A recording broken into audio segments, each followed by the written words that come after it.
There we go. What is up, ladies and gentlemen? Welcome to one more session of Smartlead's Office Hours. My name is Akash, your friendly customer success manager here at Smartlead. Most of y'all are joining in. Y'all know the drill. Click on the chat icon at the center bottom of your screen and drop on the comments where you're from, the temperature in your city, and also let us know if you're an agency, a freelancer, or if you're a part of a SaaS company. We'd love to know. Again, chat icon at the center bottom. Drop your comments. We'd love to know who's joining our calls. Spain, SaaS company. Welcome, Mateo. Thank you for joining in.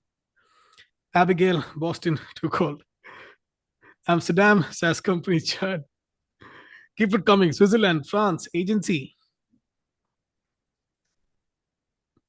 Chandigarh, India. Love it. Germany, Cape Town. Keep it coming. Keep it coming. Love to see this global audience as always. But the real reason why we're here, right? Outbound has changed again. 2026 is about to make outbound a whole lot harder to fake. With call screening, strict filters, and buyers zoning out faster than ever, the old playbook isn't just cutting it anymore. In this session, Tom Slocum is going to walk us through what's actually working right now, what's quietly choking your pipeline, and how to tweak your outbound so you're not running into 2024 playbooks using them again in 2026. If you're still doing outreach the same way you did last year, this is where you'll see what needs to change from small tactical fixes to big team level shifts. And for those of y'all who don't know Tom Slocum is the founder of the SD Lab and a sales veteran with 18 plus years in the game. He's coached over 300 reps, worked with tools like Smartlead, Zoom Info, and Apollo, and has built the Outbound Underground community.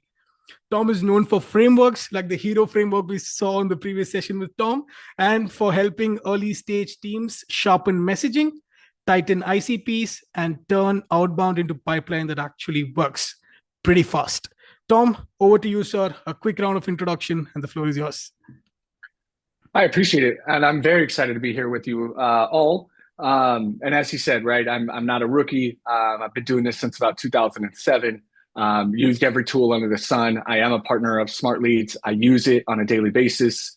Last 2 years doing outsourced lead gen, helping organizations and B2B teams kind of revamp their outbound revenue system to actually work.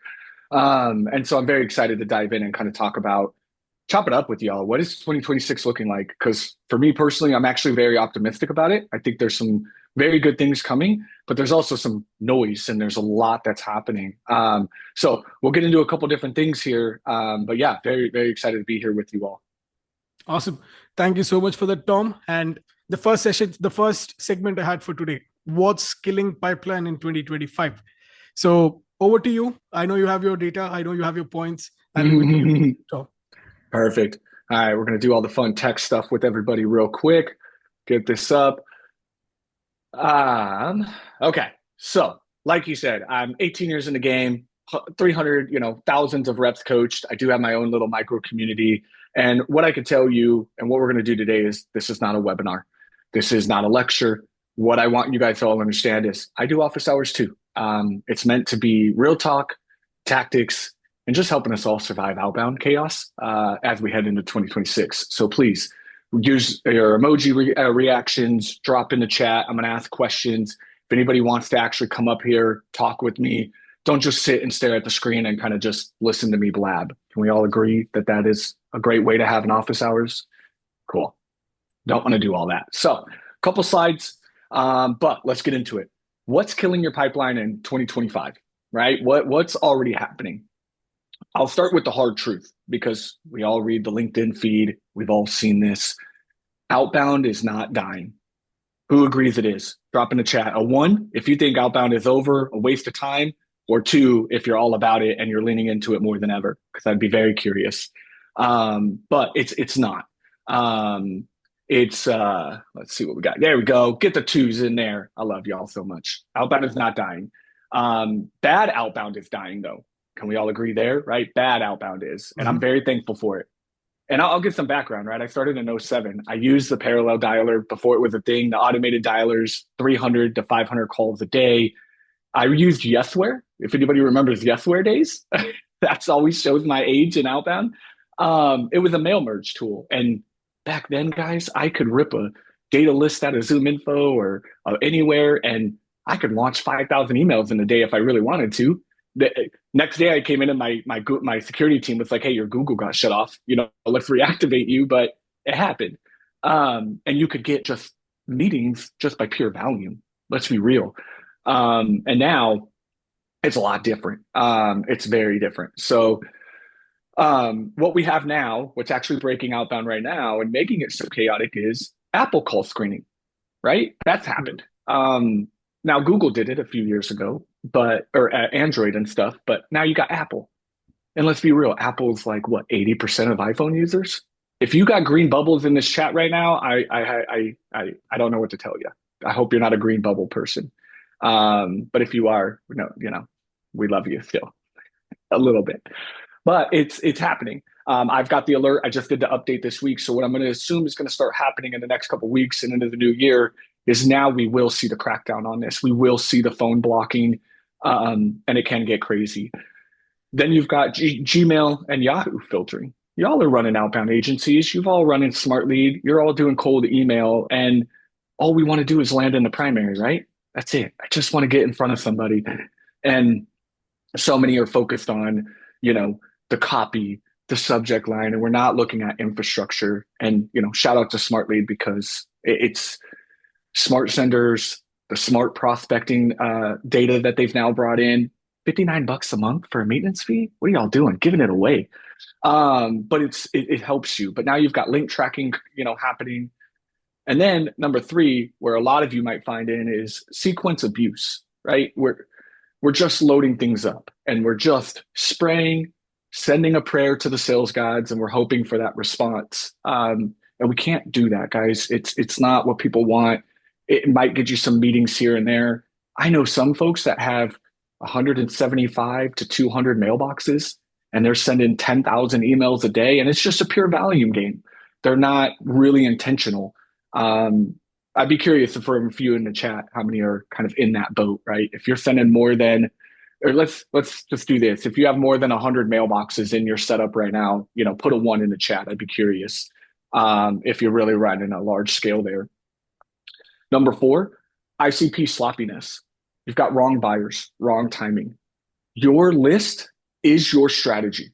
We know this, you guys. Like, it is the foundational piece that will impact how these emails run, how your calling is going. It's all about your list. And if you're not tightening that up and you've got sloppy ICP, I mean, I've done it, right? These tools don't have the perfect job titles, things in that nature. And so if you go in and type in VP of sales and B2B SaaS, right? You pull that list, you have to stop for a second and go through that list. And that's the ugly work nobody wants to do. Nobody wants to do that part. So they just rip the list, throw it in their sequence tool. And now you get responses from people that are like a VP of sales and they're really not, or all this noise. And now your deliverability is hurt. Now you start burning domains at a faster rate, things of that nature, right? So you really got to, make sure you're picking the right buyers and timing things accordingly. And number five, people are still kind of leaning into the lame personalization and like pulling triggers, looking at certain things that are really, really irrelevant, where instead we need to look at relevancy. Nobody cares. I'm dead honest with you guys. Nobody cares about the personalization aspect. It's cool. It makes you feel good. I get a couple good emails in my inbox where, they've kind of taken the time to pull me as a person, but I care more about just making it seem like it's relevant, right? Like how many of you are all getting LinkedIn DMs right now about franchising, right? Everybody's gotten those, I'm sure. Hey, have you looked into franchising? Or, hey, are you, into finance? And it's like, are you even paying attention to who you're reaching out to? I don't even fit in that bubble. Or a fun one, if you run a cold agency, like outsourced, all that stuff, how many of you actually get reached out by the other cold agencies being like, hey, we can help you get 10 to 20 meetings. And you're like, I do that for a living, but thanks. I get those often, and I'm like, bro, look at my stuff. I'm in that world with you. Tell me about it. I just got an email for mailboxes, and we have smart senders. Like, hey, Chris Saccone got this the other day and he posted about it. He got outreached because somebody scraped his post and was like, "Hey, Chris, I love your comment on Chris's post." And he's like, "I'm Chris, dude. Like, I'm the guy. Like, I wrote the post." Oh God. And I'm like, "What are we doing, guys?" So, it gets a little crazy. You know, it's just you got to be careful and be relevant, pick the right buyers, don't be abusing the sequencing, and then just be cautious of the Apple screening and some of the filtering. And so I'm curious too in the chat, drop calls or emails on which channel you are having the struggle in. I would be curious about the audience here. I'm sure a lot of you are in the email game, but is it calls that's hurting you or is it that email side? Oh, email is the big winner. Majorly. Yeah. Yeah. I've talked to a lot of sales leaders right now, man, and like it's like the least concerned channel for anybody. I'll call it what it is. I Mhm. talk to them and they're like, we don't even write emails anymore, Tom. Like, we're just not even putting attention there or effort there. We're trying to get people on the phones, No, or using LinkedIn or other means. But it is crazy. But then I see from other communities, I see, through the feed, I've seen it in my own efforts, emails working. You've got people hitting 20, 30% positive replies. You've got them hitting 5 to 7% overall reply rate, right? And they're finding the system. And so we can communicate, collaborate in here. I want somebody to brag. If any of you are actually killing it in your emails, I would love to know. And then maybe somebody could connect with you and be like, "Hey, I saw your rates." But if any of you are doing anything over like a 10 to 15% reply rate, just drop your hand in there or a one, because you guys can collaborate, help one another. As a community, that's what makes us go round is supporting one another. But I would be curious who's actually one of those buckets where you are seeing the wins. 10 meetings in a week? Look at you go. How many emails does that take, Nam? How many are you sending on a weekly basis to get to that 10 meetings? 3K? Okay. That's actually really, really good, right? Take 3K emails a week and you're getting 10 meetings squeezed out of that. That's not bad at all. Can you show your tricks? 1% booking rate. Okay. Using tailored insights and data. See? And that's what I love about Smartlead, y'all, and really any email tool nowadays. We didn't have this when I did it, is like you have spin tax now, and then you have like variables. And I have seen some instances, and when I show my clients, they always lose their mind. My emails and my templates don't even have actual words in them until you hit preview. So, Akash, have you seen that to where like yep. you go into the sequence and there's not a sequence and it's just There's variable nothing. after variable? Yes, absolutely. Every day. I'll get clients on a phone call. They're like, "Tom, what?" And I'm like, "Yeah, man, it's a structure and a framework that builds the email. And so then when you hit preview based on my list and things that I've pulled in, then it's driving and actually creating that email." And I think that's just so cool, right? We didn't have that. That you couldn't do that. That was not a thing. And then spin tax is great too because you're able to randomize the message. If you're not using spin tax, please do ask about it in the chat. Like, we're happy to help you. I think it is one of the most secret ways to help your email deliverability. Have you seen that, Akash, on some of the client ends and stuff that Oh, like those 100%. who are using it versus not using it? Does it have an impact? Absolutely. Firstly, with spin tax and without spin tax is a major difference. And I would think the Okay. second layer of it, where we're randomizing spin taxes, that makes definitely a difference. Because if it's all about breaking patterns, I think this is something that we needed on top of the spin taxes. Gotcha. And great question here from Moed. From Neb. What is spin? It's not spin text. It's I'll type it in here for you. Spin tack. I think I say it wrong. I'll be real about it. I think I say it wrong, but it's spin tack, and it's basically like in an email you can go in and like as you write your copy, you could put different variables and break it up. And what'll happen is when you hit preview, it fills the variables in and actually makes the message. And I'll see if I can. It's always better to show than tell, or show and tell. I'll see if any of my campaigns here I can kind of pull this in. It does not connect with spin selling. No, that's something different. It has nothing to do with the sales methodology, anything of that nature. It's more of a Akash, do you have a way that, like, if somebody were to ask you on how you kind of layman terms explain it? Yep, absolutely. So I just give an example. For example, let's say you have hi first name, and now you open a bracket, you have a format, you say hi, hey, hello, first name. What technically happens is the first prospect receives a hi, the second one receives a hey, the third one receives a hello. So you can go about syntaxing your entire copy. The advantage of this, you're not sending the same copies anymore. Every message is different, it's completely paraphrased, you can have different combinations and permutations. And I've also shared an article on the chat, so this one kind of has an example on how it will look like, what it means, and how you can kind of make use of it in Smartlead as well. You were fantastic. I appreciate that. I'm just trying to go through and see if I had one as like a prime example in my campaigns, because that's the idea, right? Is it allows you to just kind of switch things up. And if you want to, one question I have for you, Akash, is when you're Mhm. doing subject lines, when you're looking at the subject line piece, would you rather recommend that people do A, B, C and switch up via that way, or just do the message in spin tags and in the subject box, just have the spin tags randomize the subject line you're evaluating? Which have you It's found? Is there any reason to do one or the other?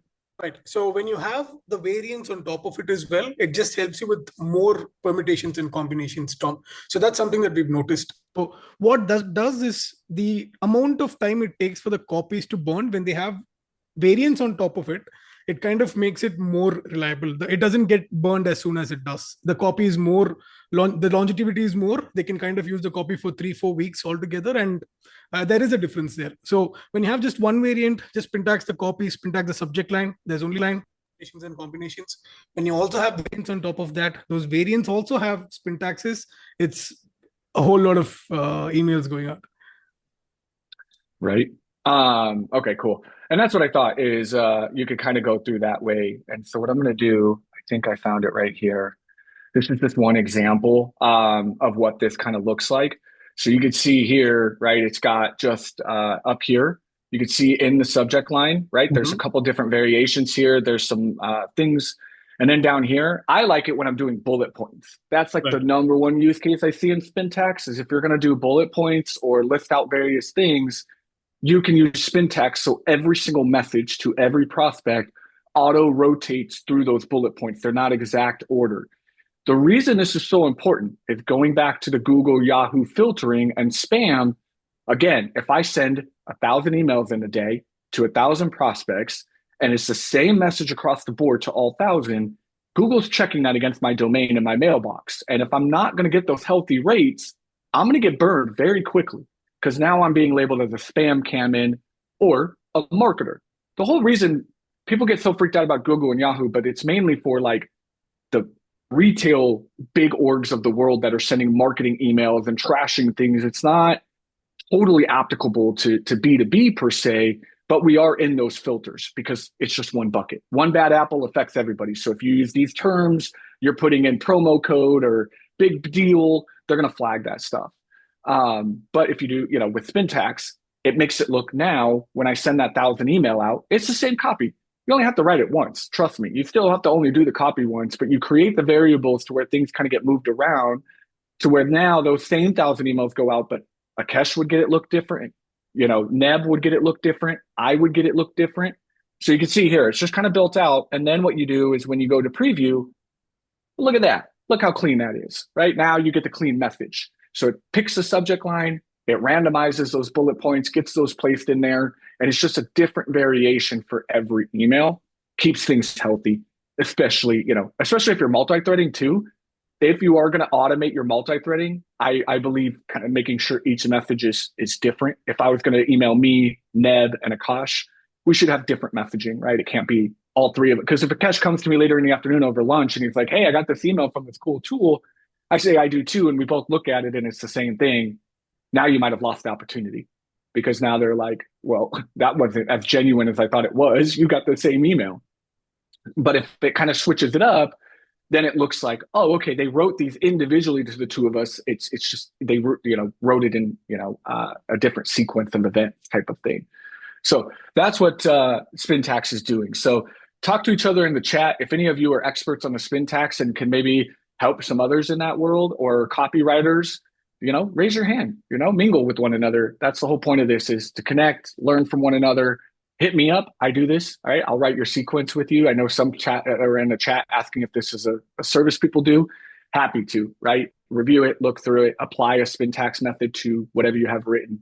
But it is a good something to consider. I found it to be very, very good. Oh no, now I lost my actual deck that I was on. 2025. That's what's killing our setup, is fools. All right, let me pull this back up for us. Cool. So that's just one tangent there. Use Spintax. That's something I would say definitely implement into 2026 to help yourself in the cold email. Look at Chad. Chad's coming with the receipts. Look at this. This is a beauty. Nice, chat. Cool. I just want to go through here. And yes, Ashish asked, are symbols like dollar signs or percents considered spam tracker triggers? They can be. They can very well be at a math level. Akash, have you seen that from Yes. campaigns have any impact? Absolutely. Yeah. 100%. Have as minimal spam words as you can, especially you have words like free, dear, offer, and interesting one, right? So for example, when you have 60 percentage symbol, it kind of pushes you to spam, but whereas when you have it in wordings, it doesn't. So it could have an effect. It is having an effect. Well, it is. You just got to be careful on certain things that you're framing and saying, because again, it's not you. It's these filters have to just put buckets. It's just a bucket, right? It's this spam word. It doesn't matter even if a mom sent it to a dad, right? It could go into trash because it's just built in this kind of bucket. So just be very careful there. And to what a lot of people said with the Spintax and kind of copy and variables, it's all about what you feed the system. Okay. It's about being intentional. If you really want to win in cold email, it takes work and ugly work. I get it. There's no shortcut to this. It is, you got to pull a great data list. Okay. Really clean it up. Get a VA, get it outsourced, clean it up. From there, you need to bring in certain pieces of intel. Intent triggers you're getting from your data providers, bring those into columns, right? You build them in your Excel column, whatever report you're going to bring in, like let's say Smartlead, right? We're going to upload our contacts in there. Where does Spintax get its content? Where do variables get their content? It's from the file that you're uploading. So anything you're pulling in your CRM, anything you're tracking, anything you want to bring into the conversation, you bring those into columns into your spreadsheet. Once you upload that into Smartlead, those columns come in as custom, variables. And then when you go to write your copy, now those variables will be options. They'll be able to pull from that. And so it's like, in your opener, you're going to say something about intent trigger. You just type in brackets, intent trigger, and it will feed that in there, right? I was doing this for a client that was doing 400,000 emails a month as a marketing survey company. They were getting cooked by Outlook and Gmail. Brought me on. I built them a Maildoso and Smartlead infrastructure. But the problem was every single survey they sent out had to be uniquely tied to the prospect. It wasn't just a regular generic survey. It was actually a code so they knew who took it. And so I had to what? Get them to give me the spreadsheet of all those survey links connected. I just had to create the variable. And once that email went out, everybody per the name and who it was got their unique survey link, and we could track that, right? And so they've been running on that system now since about March. And they were able to finally get around, because again, their whole business relied on getting these surveys out for their clients and getting a good success rate. They were starting to lose clients and kind of start suffering. So with the right infrastructure, they were able to pull that off. We got them, 400 mailboxes out of Maildoso. We set them up in Smartlead. We were able to tie everything together, and it worked beautifully. But that's how you would do like Spintax and variables. But we're getting way off. So let's talk about now the do's and don'ts. New rules for 2026. That's why you're here. Okay, Tom, that's great. We're getting cooked on all this stuff, right? This is happening. Mailbox volume is a liability. It's not a strategy, right? Engagement filters mean if your first touch sucks, your fifth touch is never going to be seen, right? So what we want to talk about is the buyer shift and what we can do, and what I would say, if anything you do today, these are the things you want to look at. micro ICP versus broad ICP.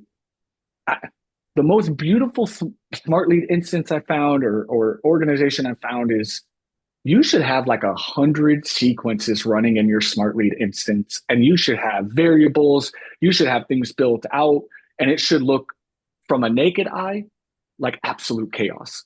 Akash, how many of you looked at where you're like, I couldn't read, like I couldn't get through this if I tried, but that person knows exactly how everything's kind of positioned. Have you seen like just a complete built out smart lead instance? No, every power user I've worked with, right? So everybody who's hitting the results basically. I just think it's so crazy when I talk to these sales teams and I talk to agency owners and they're running like one sequence, maybe two, and it's just a large bucket. The copy's just stuff that AI spit out for them. They're reaching out about founder chats, getting really poor meetings and waste of time. And the truth be told, you don't need a broad ICP. Like, if anything for 2026, can you all please look at this past year and evaluate who said yes to you?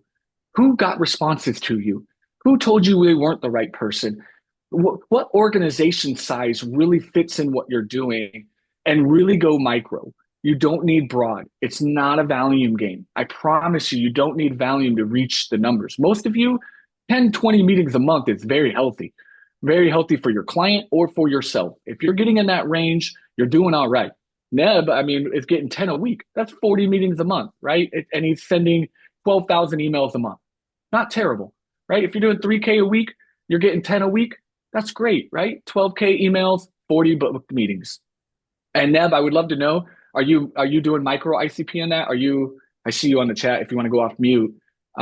Within that, are you doing like one mass campaign and that's it? Or you have just various different smaller micro campaigns out of that 3K?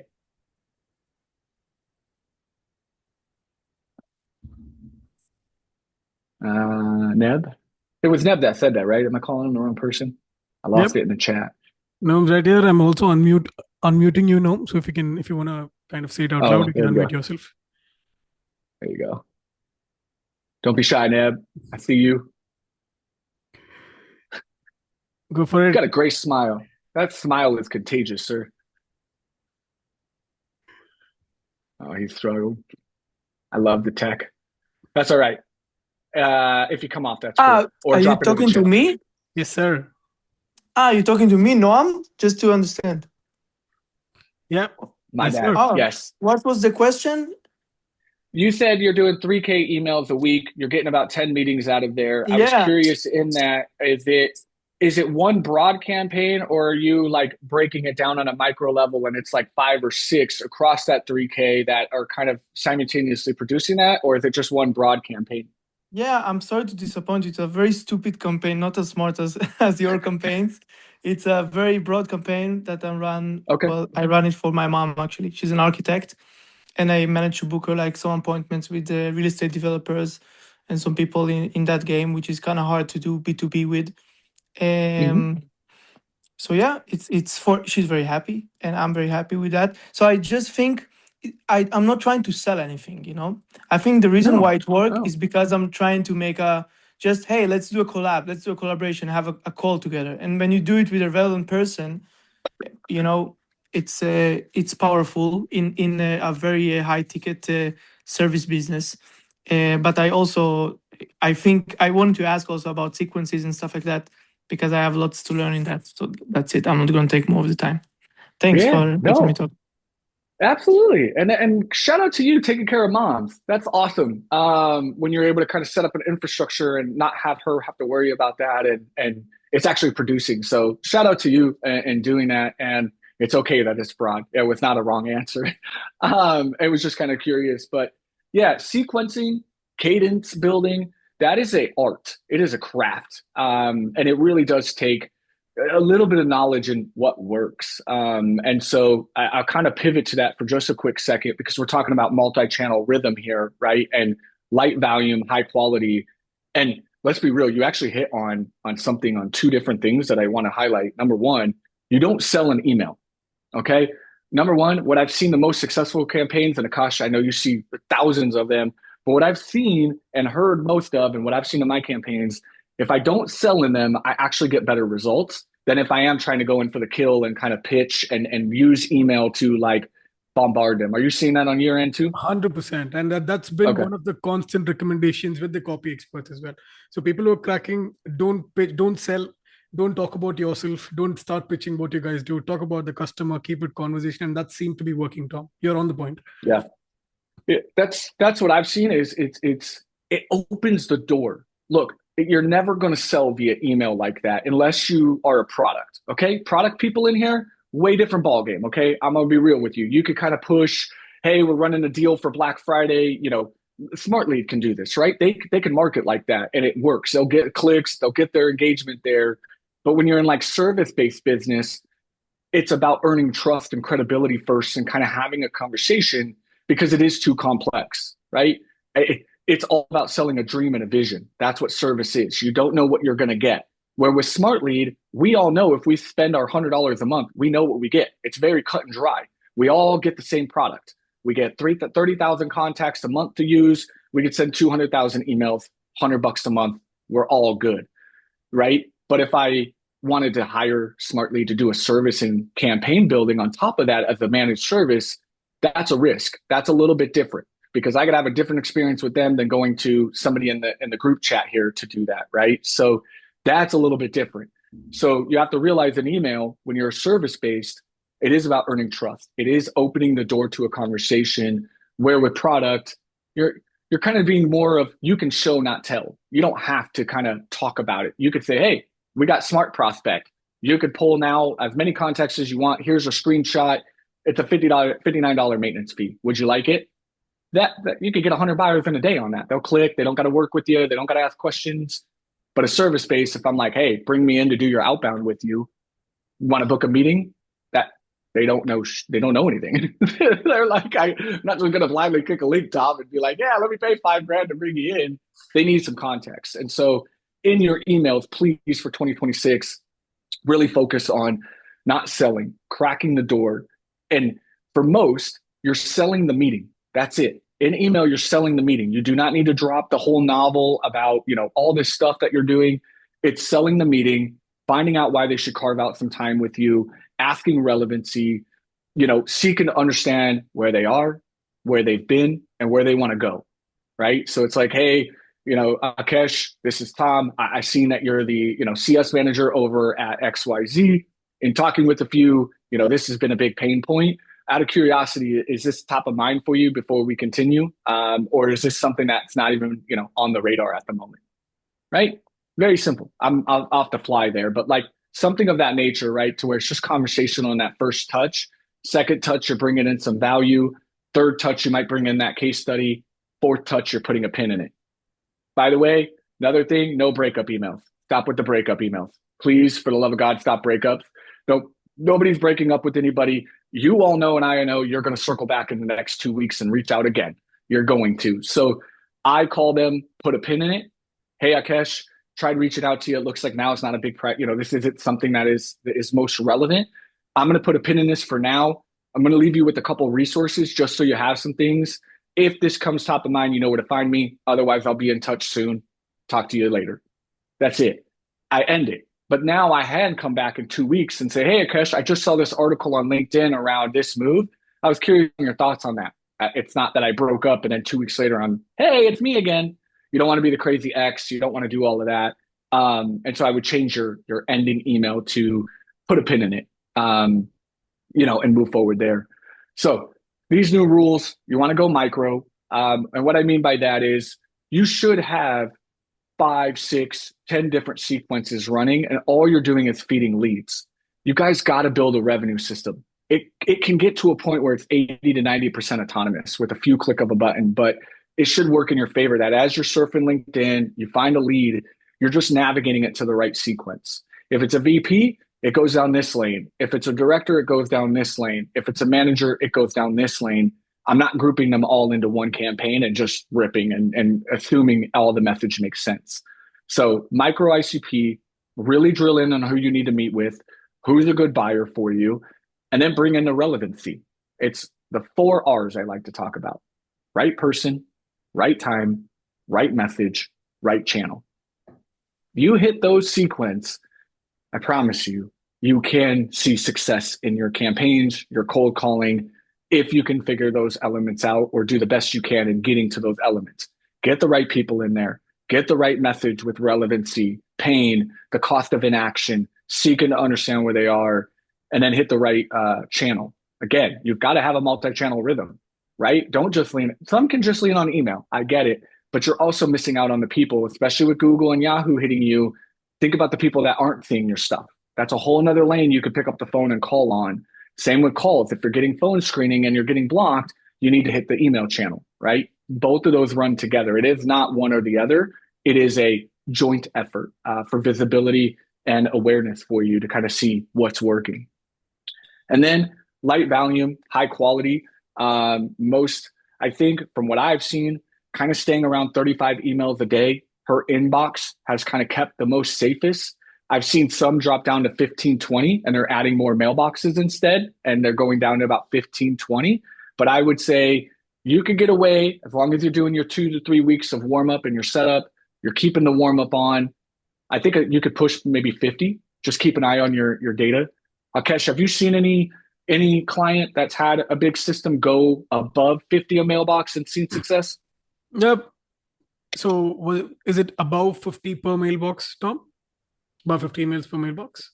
No. Yeah, per mailbox. Yeah. Anybody who's getting results, they're not doing nothing, not anywhere close to 50. I think they start with 15, they maybe start with 25. I see people doing 5 per mailbox, 2 per mailbox, but definitely not 50 per mailbox. That's it, right? It's per mailbox per day. So for me, I have 55 mailboxes that I'm using in Smartlead. I've got 55. Each one of those can send a max 35 emails a day. I have my delay set up, so it's like 4 emails an hour. It's slow, but it's each mailbox is doing 35 a day. So what I could actually do is 35 times 55. I can send 1,925 emails a day. So you do that times 5 business days, that's about 10,000 emails per week that I can safely send. The reason this is important, and so many people get stuck in this, is whatever you're feeding the system, it will bottle it up. So most sales teams or an SDR has one mailbox, main domain. They're sending 35, 50 emails a day, and that's it. But they're loading 5,000 prospects into that sequence. How do you think they're ever going to reach all 5,000 of those people? You know how long it will take at 35, 50 emails a day? That's 250 emails a week. That's it. That's not including multi-touch either, right? So if it's three emails per prospect, now you're even creating more problems on the system. And so now things are getting delayed, things are getting stuck. It's all about your capabilities. So if I want to send 5,000 prospects a 3 email sequence, I need to be able to send 15,000 emails in, let's say, a 14-day period. How would I do that on one domain? It's not going to happen. So I have to divvy it up with mailboxes. I have to expand that access to where now I can get through all 15,000 people, each email being triggered according per day, and get through that system, right? Otherwise, I'll never get through, and then things get stuck. This person got email 1 today. They're not getting email 2 until 6 weeks from now, and now it's all out of sequence. It's weird. You want to kind of keep yourself safe, low quality. And I think most are sitting around 20, 25 emails a mailbox now. And what's really cool, Akash will tell you, Smartlead just rolled out their new kind of mailbox bucket system. So you could pop in, get ready, pre-warmed mailboxes on the day, and start sending immediately. You don't even have to do a 2-3 week warm-up period anymore. But if you feel branding, you want to look at your domain, you want to make sure the mailboxes fit you, you go buy domains, right? They have them. You type in your main URL. Mine is the sdlab.com. It'll give me variations of that, and I can find. And I'll be real with you, nobody looks at. Tell me in the comments, do you ever look at where the email came from, like the email address? I don't. I could care less.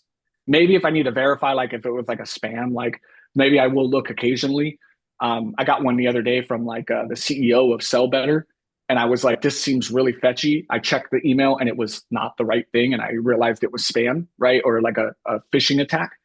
But majority of the time, you see the email. Nobody's looking at where it's coming from.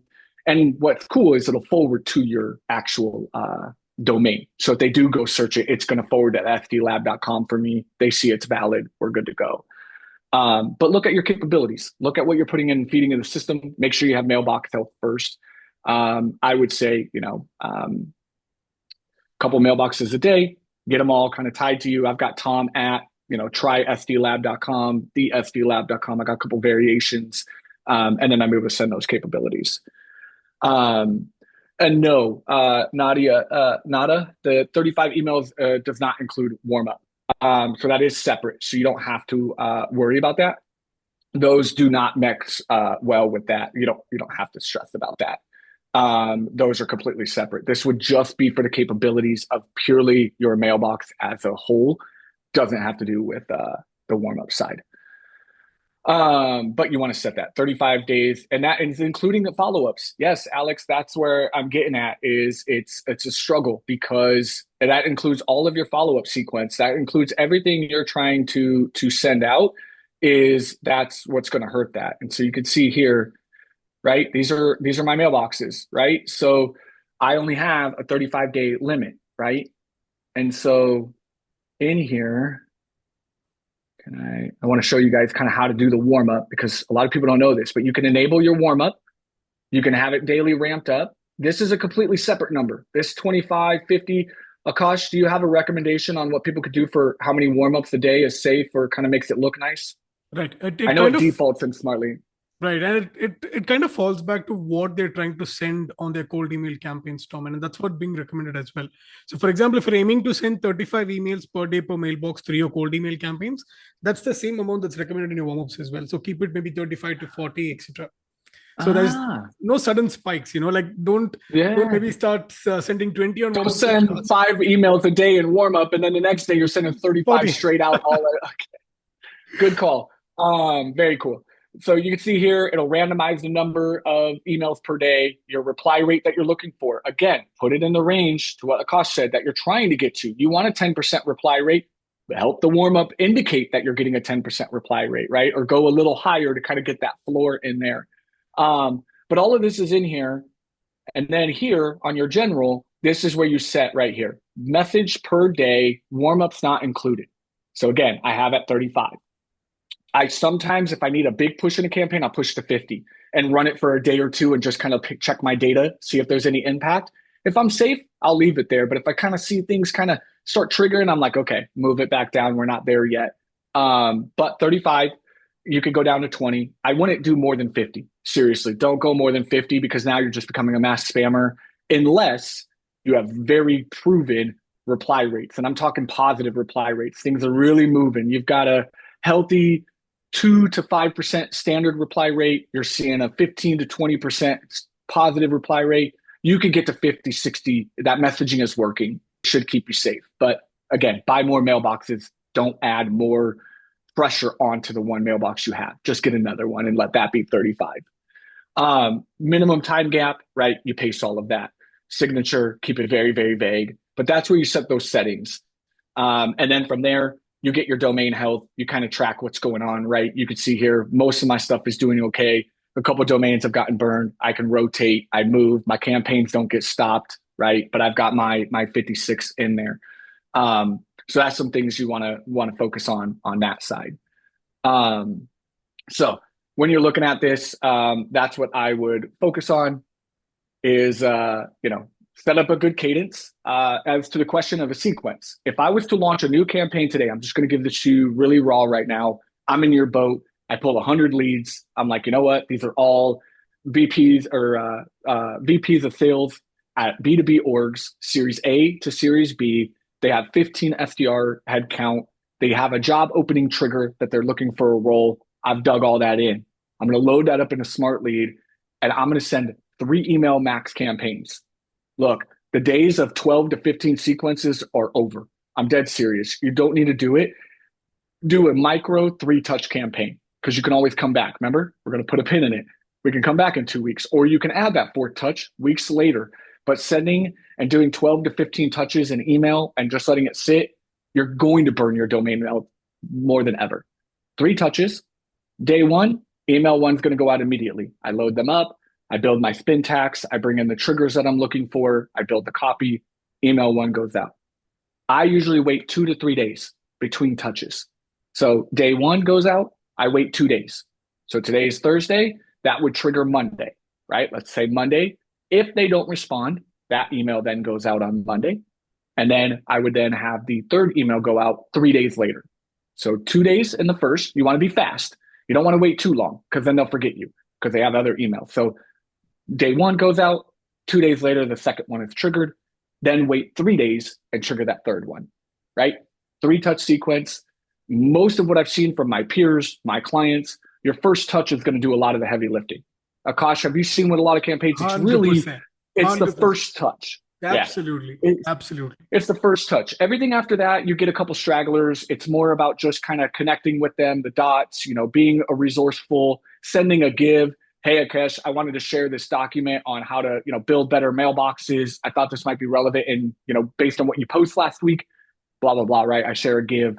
But it's really that first email. That's what's going to hit the hardest. 2 and 3 are going to validate, close up the offer, put a pin in it for the third email. You're out. I can come back. 2 weeks later, I can add that fourth touch, or I can build a whole nother campaign that goes somewhere else and do it again. But I do 3 touches, 2 to 3 days space in between there. And again, I can get through, 5,000 prospects in a couple days, right? I can have a campaign be done 2-3 days with 55 mailboxes, right? I can have it done. I kind of know where I'm at. I get a 5-day push. I get results or I don't. And it's very helpful to be able to find out which markets are working, if you're going to test something, all of that, right? And so that first touch matters. And so I leave you with this question here.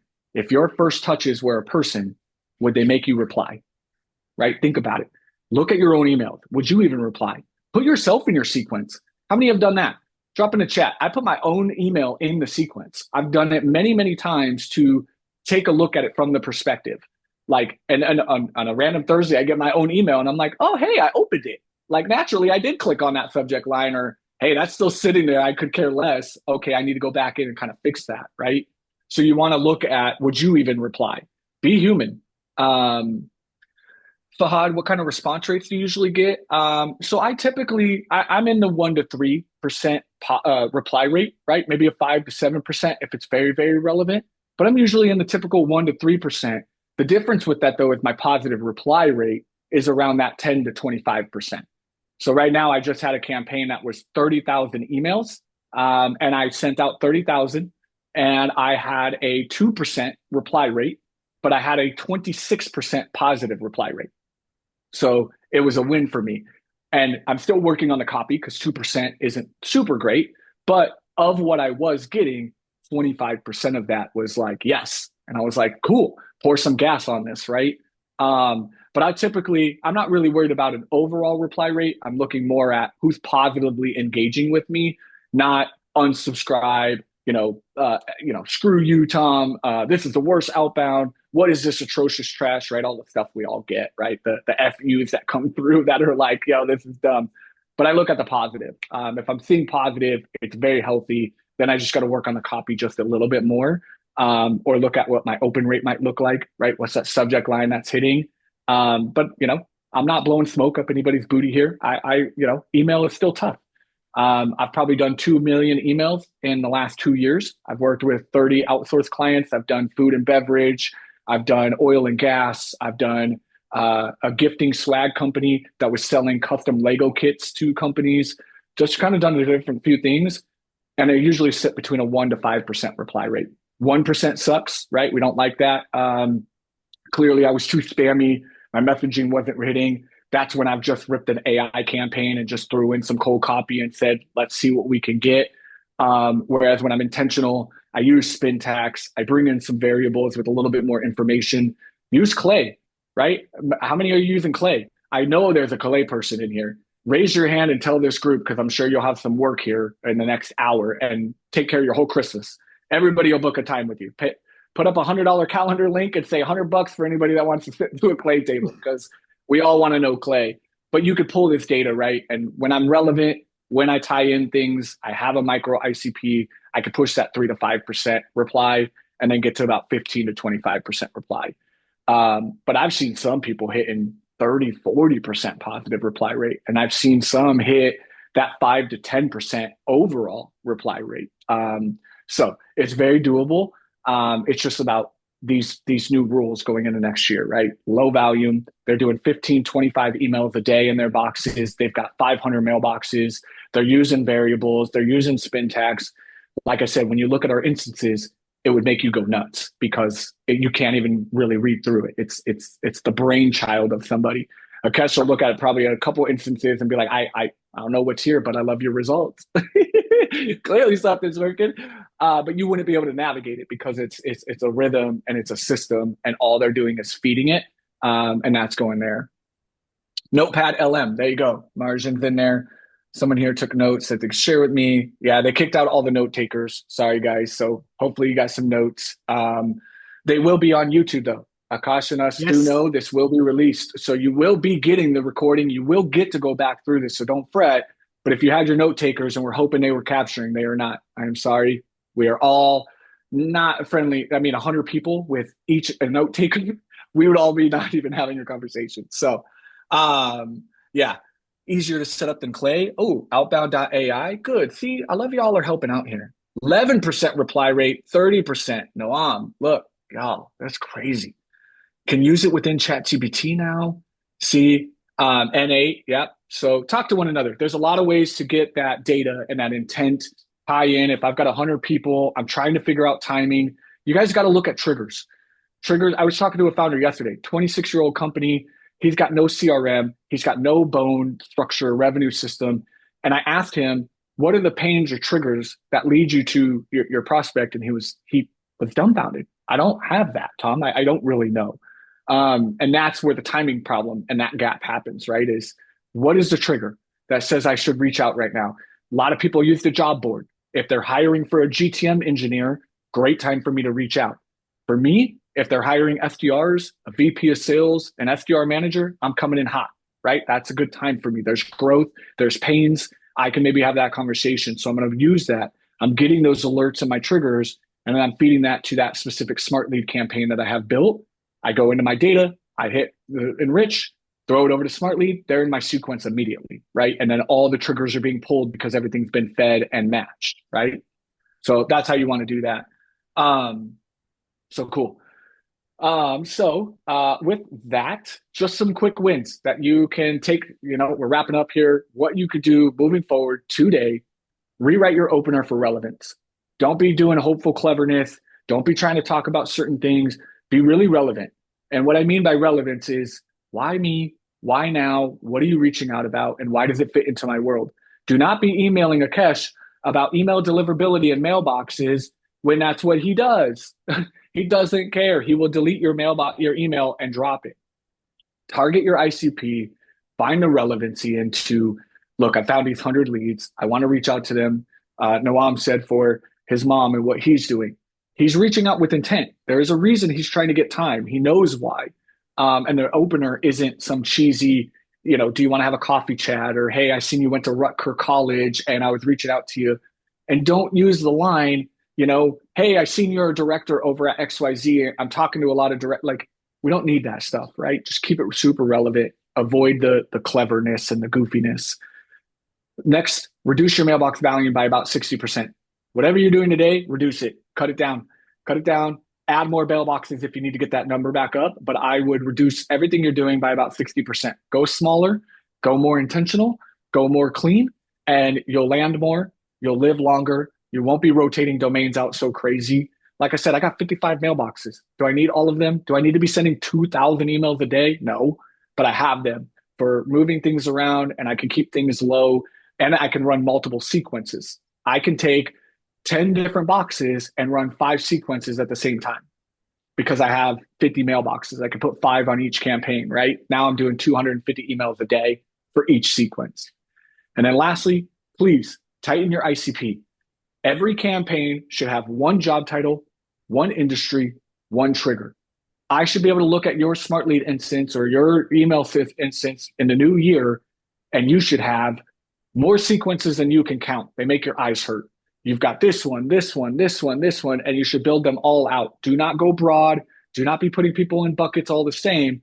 Have each sequence be one job title, one specific industry, one trigger.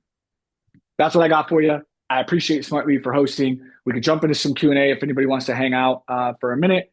But that's what I'm seeing. That's how we can win 2026 when it comes to email.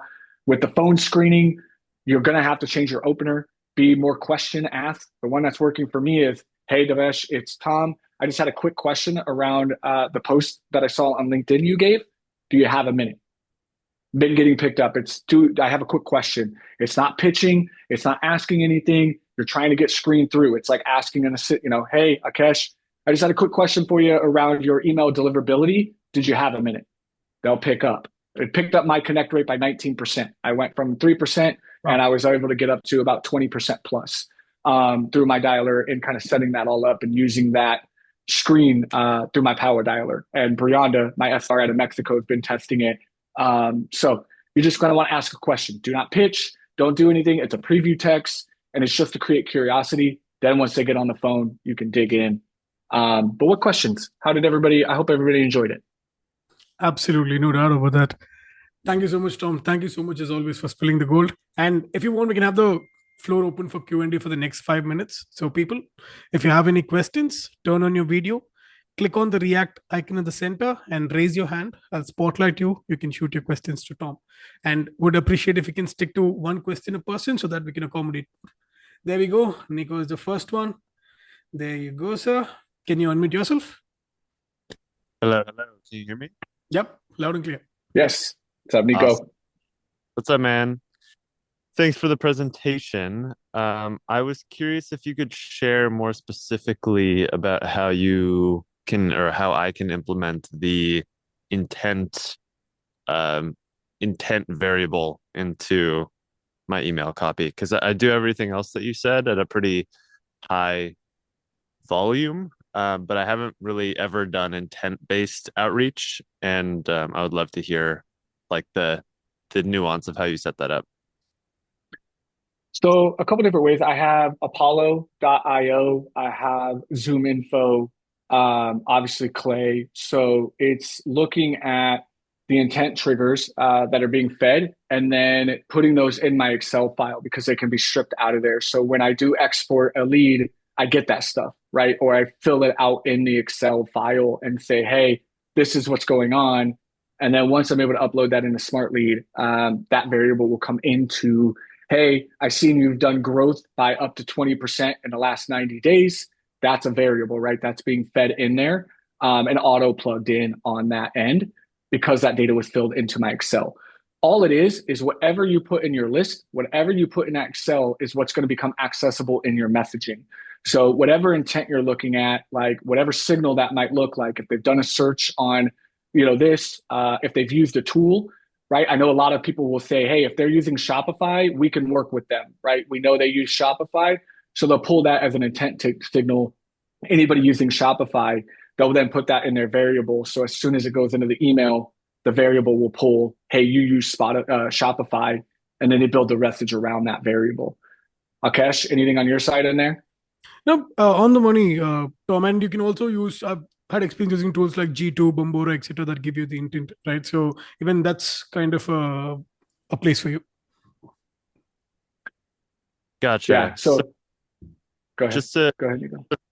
So that I'm understanding, like the same way that if you pull a list from Apollo where it will give you like first name, last name, email, etc., you're presumably like paying more for intent data or something like that, so that when you pull the list, there's also a column in your spreadsheet that says intent data, and then it'll say something like hiring for SDR or something like that. And then when you insert that variable into the copy, you can say like, hey, I saw you were custom variable hiring for SDR. Is that basically how it works? That's exactly it. Yep. So you pay extra in the right tools like Apollo.io. Great AI suite right now in intent and some of the things they're doing. ZoomInfo has intent triggers. They're feeding all that data. So once I can export those leads, I build out my CRM to match those fields. So as I push the data, those things are coming in. Then when I export the list out of my CRM and take that over to Smartlead, those things come with. right? All of that comes with, if I'm going to run a webinar for people in Arizona, I could pull that by state. Hey, I seen you're in Arizona. That intent is there. It's all fed into the system. So it's, able to, you could do industry, technology, recent hire, job title, hiring department, keyword interest, right? That's a variable. Funding round, right? If you're going to go after people that just did Series B, you could tie that in. A growth signal that you were able to capture. It just needs the Smartlead CSV and import just needs that column for the signal you want to reference. So if you're looking at like an intent topic, the value would be SEO, RevOps, outbound automation. And then in the copy, it's like, hey, since intent topic is clearly a focus right now, given RevOps maturity is top of mind for you, right? And now that's your opening line and you're getting that all tied in there. Gotcha. Okay, that makes sense. Awesome. Thank you. Thank you, Nico. Next up is Kyle. Kyle, if you can turn on your video, I'll spotlight you. There we go. Add to spotlight. Can you unmute yourself? Oh, yeah, there you go. It wouldn't let me do it. Thank you. So my question is, if you're prospecting enterprise companies and it's about 20 to 40 people with the same domain that are potentially meet people that will make decisions or take meetings, how much syntax variations or domains or contacts to reach out to per inbox do you recommend? The thing is, like, we use hyper-tailored insights specific to each team, and they are relevant because of timing. So what's happening right now is we're only able to send like between 2 to 4 people at any given point, even if our data could benefit 40 people in that company. And as it stands, we are able to book about 25 to 30 enterprise meetings a month, and I would love to be able to scale that. And I'm trying to figure out the best way to use Smartlead for my use case. I guess, Akash, do you have something? Because I'm not quite sure I understand, but do you have something based on what she shared? Right. So the first one, if you're talking about reaching out to people from the same domains, 20, 30, I think it falls back to the longevity. I think if it's your primary domain, it's still okay to do that. But if it's a secondary domain, we would not recommend the setup itself in the first place, right? Because your primary domains, they have reputation, they have credibility, so it would still work for you. But whereas when you're setting up a new mailbox with 20, 30 mailboxes per domain, you're just burning money, right? The damage is going to be bad if your domains start getting worse. And especially when you're reaching out to enterprises, there are going to be a lot of security filters for you. So you would naturally see that when you have secondary domain set up, you're going to receive a lot of bounce backs, right? You'll see error reasons saying your email was rejected because it looks spammy, etc. All that is because of the security layers there. So there, if you have your primary domain or if you have a domain that's been there for quite some time, performing really well for you, which has more credibility, use that. I think you can avoid all the bounce backs like this. And then when you have the right offer and pitch, I think it should work out well for you. Okay. So I guess in a sense there, like if I'm using Smartlead, so we actually got burned using our primary and our second domain. Right.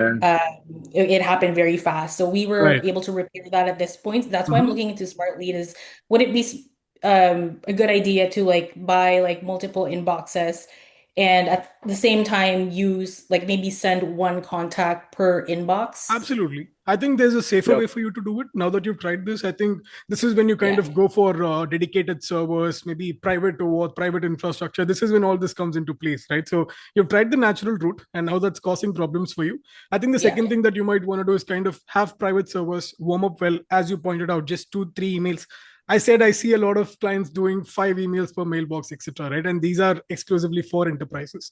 So when you have such low volume and when you have the right content, when you have a private infrastructure, you have all the credibility you need, the chances of your domains getting burned is going to be way too less.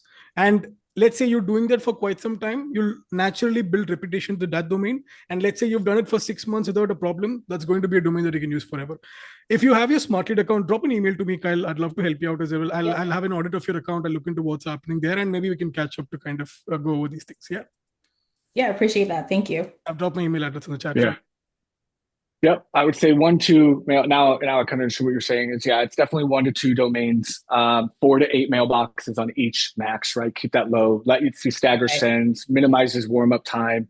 It, like you said, your deliverability is pristine. You can scale this. It's just every domain should not have more than 8 mailboxes kind of tied to it. And not even that, I think 4, right? Okay, it's like 4. Yep. If I buy a new domain today of, at the SDLabteam.com, I'm only going to attach 4 mailboxes to that. And then I need to buy another domain. Meldoso has some, Smartlead has it set up. But I think Meldoso does 8 domains with 32 mailboxes. Yeah. So it's about 4 for every domain. And then you can kind of scale from there. Absolutely. And something interesting, we're also seeing more inclined towards 2 to 3 mailboxes at this point as well, Kyle. So that's something we can try out. It's basically less damage, right? Because your domain gets burned, all the mailboxes are going down. So it's all done. Yeah. You don't want the domain gone because everything attached to it gets cooked. And I would say keep your daily send volume to about 10 to 20 per mailbox. Again, you're going to be able to do 40 to 160 emails a day in that, which is plenty. You're chasing 20, 30 enterprise companies. You're doing some multi-threading in the buying committees. I would do, about 10, 20 daily send limit, 4 mailboxes to each domain, and you should be able to scale plenty and kind of set that structure up for your team. Yeah, that's awesome. I'm going to give that a try. Thank you. Awesome. Thank you, Brian. There you go. Next up is Eduardo. If you can turn on your video, I'll quickly spotlight you, sir. Last 2 questions for the day. There we go. At the spotlight, can you unmute yourself? You look like Batman, by the way. Yeah. Sorry. Look like Batman. I'm in the dark. I don't know. Okay, should be better now. So I just have a question. So obviously everyone is talking about the importance of doing cross outreach, like you use email, LinkedIn, calling, and also like now it's a big thing like the videos or via email or via LinkedIn just to pop up in the mailbox and differentiate yourself. But truth is, like if you're sending a really high volume of emails, it gets practically impossible to do this cross-channel outreach, because if you think about it, LinkedIn, for example, has a limit of 200 LinkedIn connection requests per week, for example. Emails, you have something like, 35 per month, something like that. So I think here really it's we have to be honest, we are in a moment where like high volume is not working anymore and it's not like worth it anymore, I think, because it's like to keep all the infrastructure really functioning right now. It's a lot, really, really time consuming. What I'm seeing is way lower volume, and on all the emails, following up on LinkedIn and calling, it is what's working actually. And I'm saying it from my experience. I own a recruiting company, and in my emails right now, I'm seeing 15 to 20% response rate, which is a lot. But I send way lower volume. So I'm right now I have like 8 mailboxes. Each of them is sending out like 15, 20 emails per day max, and all of them are highly personalized. But as soon as I go up, definitely like the response rate goes down. You burn the pain. You spend a lot of time like checking all the infrastructure. Am I burning this? Should I change my inbox and stuff like that?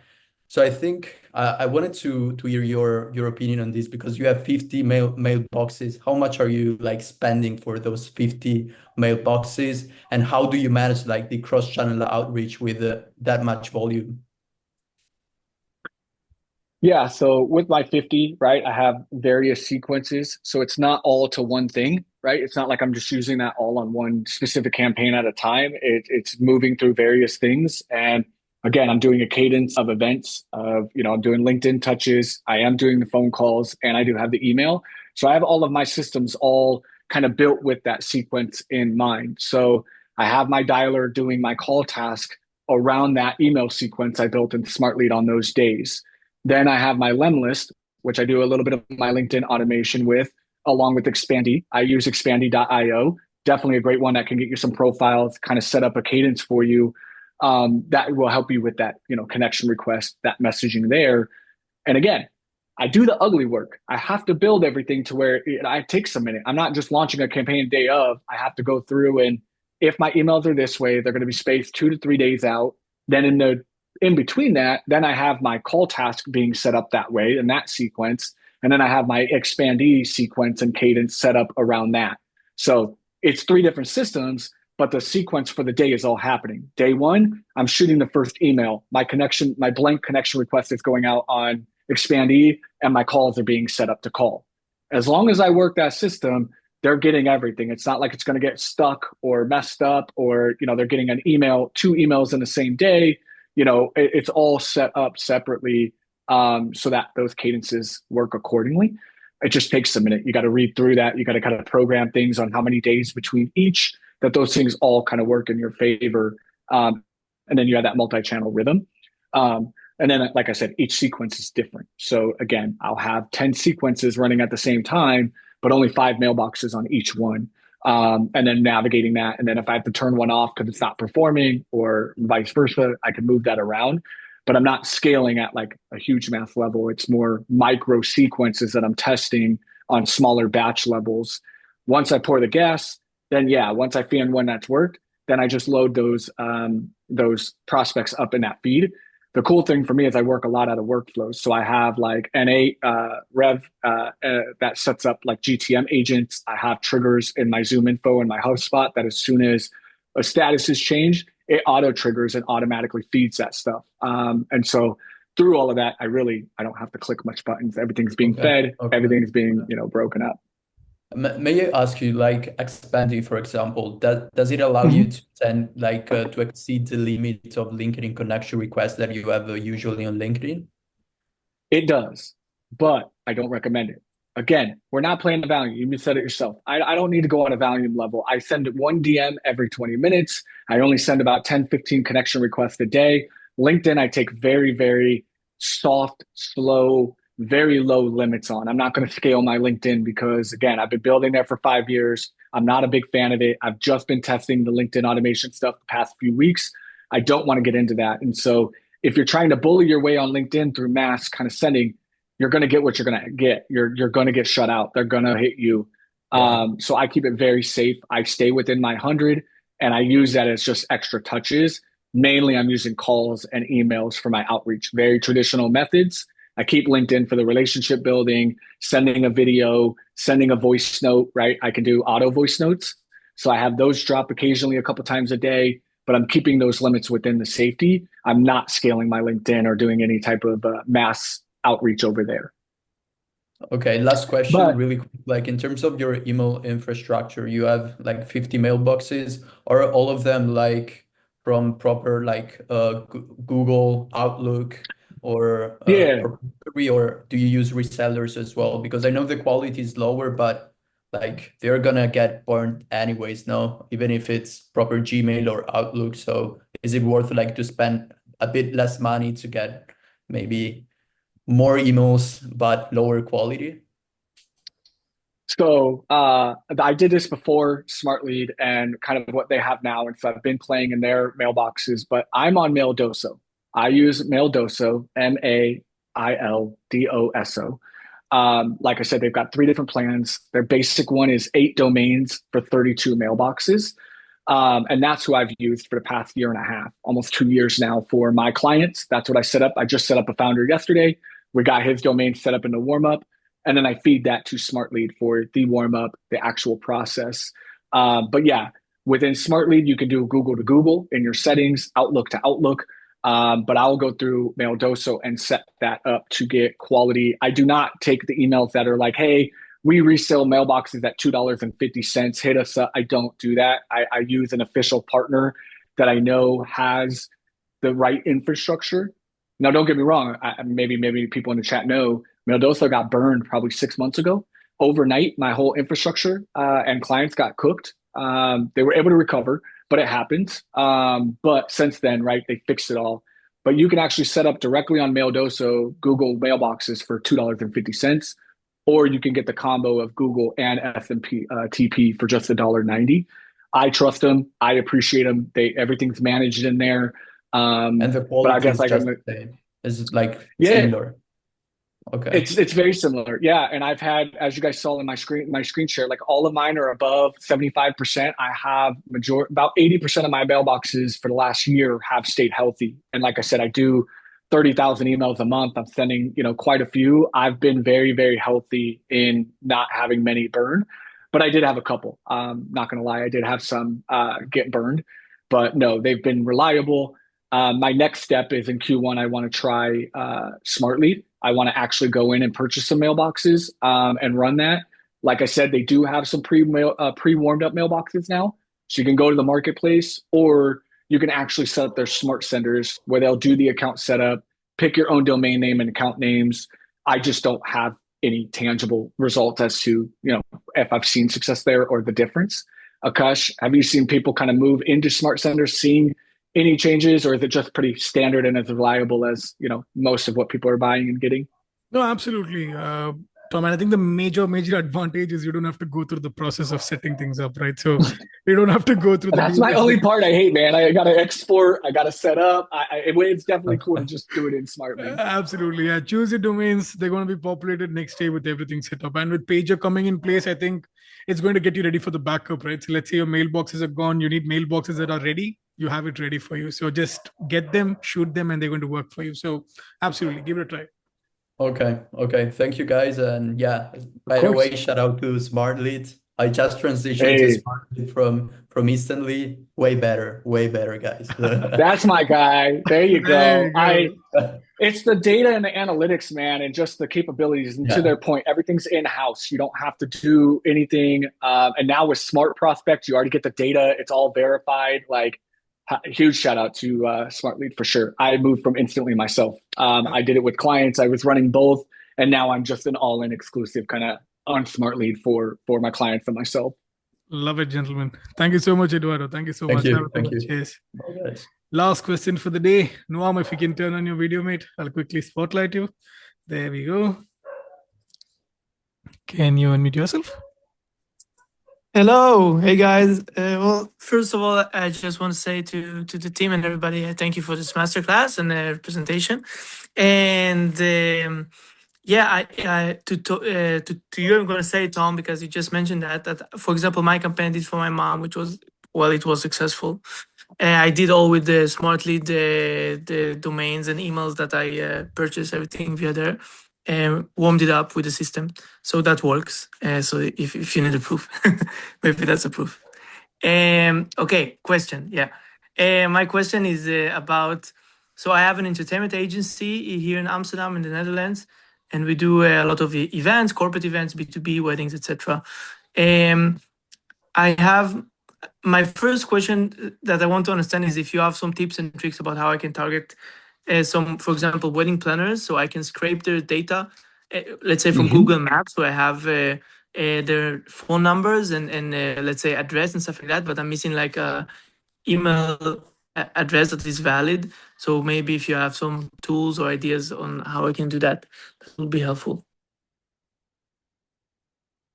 So wedding planning, like you're looking at, obviously you can go on Google, find things that they've got going on, maybe their registry, things of that. Is that what you're saying? And then how you can scrape that? No? Sorry, I muted myself. Yeah, there you go. Yes, but on a scale, because I don't want to do it manually, definitely. So, for example, what I do, I use Apify to scrape from Apollo. Well, you cannot do that anymore. So I use Scrape City, which is like an Apollo scraper. And then I use Apify to scrape from Google Maps the wedding planners. And then I get at least, let's say, 2,000 wedding planners in the Netherlands where I live. And then I got all the data, but I don't have their email address. So how would you treat that? I used one time Clay to kind of run through all of the list and get from the website the email account, but it's very. Yeah, that's the thing, is because that's a lot different. Like B2B, right? You automatically get emails, right? It's public knowledge. You can kind of figure that out. When it comes to personal email addresses, it does get a little bit more tougher to find. I have found, I've used Wiza, Wiza. They've got a database of about 734 million records versus Apollo that has about 234. So it's about 3x the size. LinkedIn scraping is free on there. You don't burn a credit. It's only when you actually go on the platform to pull somebody. Clay might be able to help you. maybe somebody in the chat or Kesh, if you found anything in scraping I don't deal with a lot of personal email addresses. So I will say, I don't know for you. I don't play in that game that well, but I'm sure somebody in this chat scrapes personal stuff a little bit better than I can. So if anybody has the answer to that, that would be super helpful because I don't have a way to pull that. Yep. And I'm not the right person as well because I'm the person who recommends not to scrape personal email addresses. So, it's just one, I'll be real frank, because it's tougher because that's not public knowledge. People aren't using it. The reason that B2B gets so done is because it's in signatures, it's being leveraged, it's in a company, but personal, I mean, I don't even know. I don't think I've ever seen a data provider be able to find my personal email. Now, you can use scraping tools that maybe I would go look at registries. You could look at their registry, find their website. Tom, I don't think this is it's not personal emails because let's say it's a service business, of a wedding planner that have an email account. Let's say travelingweddingplanner.nl. Oh, so you're just looking for regular data. Okay, so so what you're saying is you're looking at wedding planners that run a company that you've scraped. That it's like, hey, Tom's wedding plan service XYZ. You want my email. You found all this info, but now you want to find me. Gotcha. Well, in that case, there's a lot, right? You can go to Apollo.io. That's a good one. It's $100 a month. Wizza, kind of the same thing. Email only is like $49 a month. Smart Prospect, I think, Akesh, maybe Smart Prospect would even be able to maybe do that, depending on what you drill in.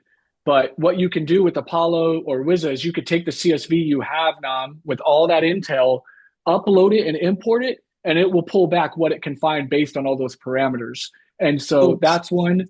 Lead Magic is another. I would, you know what? Actually, that's who you should go through. This is the one. This is the one I would recommend right now if I had to. Leadmagic.io. If you have all that info, take that CSV and literally put it right in here. It does personal email, so you can find actual personal email. It does have business email, and it's like $99. Or I don't even know what the pricing what Jesse's got it up to. $100 a month, and you get 10,000 credits. So you get job posting alerts, company enrichment, profile enrichment, direct mobile number. I would nom right now, if you've got it, even the $60 plan, that's where you're going to find what you're looking for. Take that CSV you have, match the parameters and upload it right in there, and you'll get personal and company, and actually be validated on catch-alls, all of that. And then you can take that campaign and plug it right into Smartlead and start your messaging. But they do have a personal email finder. Last question, sorry. About catch-alls. No, you're good. You mentioned catch-all. Yeah. So I personally, for example, let's say now I ran this campaign for my mom. She's an architect, right? So I pull up these different real estate investors and developers and line up so cool meetings for her. So I said, but I have all of these catch-all emails. Probably a waste not to try to run campaign to them. So I basically sacrificed like a few domains and mail accounts and said like, okay, if they're going to get burned, then they're going to get burned, but I'm going to try, But is that the right strategy to go about it, or you have another idea? Sending catch-all, from what I've seen, Akesh, is a bad idea. It's bad for email, right? You actually do. It's a chunk that gets lost, but they're bad because that means that it's just catching anything. It leads to low engagement, high bounces, and it can severely damage your sender reputation and that spam folder placement. And so you might want to be able to manage. What you want to do is maybe set a separate campaign on like 1 or 2 domains that only go to catch-all emails. Yeah. And then, if it gets burned, that's what I would do. Send all the catch-all to something else, or otherwise just kind of take them out and just stick with the actual verified and not do the catch-alls. Right. Great. Can I ask one last one? Cash, I'll let Akesh go. I know we're over by about 30, but I'll let Akash. So, Noam, I'm sorry, mate. If you can, I think let's call it off right here. All right. Okay. Let's call it. Absolutely. Hit me on LinkedIn. Ask me a question after. I'll hit you. I already sent you a message so you can connect. There it is. You're quick, man. Thank you. Thank you so much. Thanks, you guys. Of course. Thank you. Thank you, guys. Awesome. Tom, a very big thanks to you for bringing the heat and sharing what we all need to leave behind in 2025 and getting us prepared for 2026. And today is the last officer session of 2025. It's been awesome having you all join these sessions throughout the year, asking sharp questions, and you guys keep pushing us to get better at this craft. So thank you all for hanging out with us today and closing out this year together. This was the last office of 2025, but we're just getting started. Take what you learned today, test it, remix it, come back to us in 2026 with results and better questions. Until then, Tom, thank you so much. I can't wait to have the next session with you. And thank you all for being here. 3 consistent things in life: death, taxes, and office hours every Thursday. See you all next year. Merry Christmas. Ciao.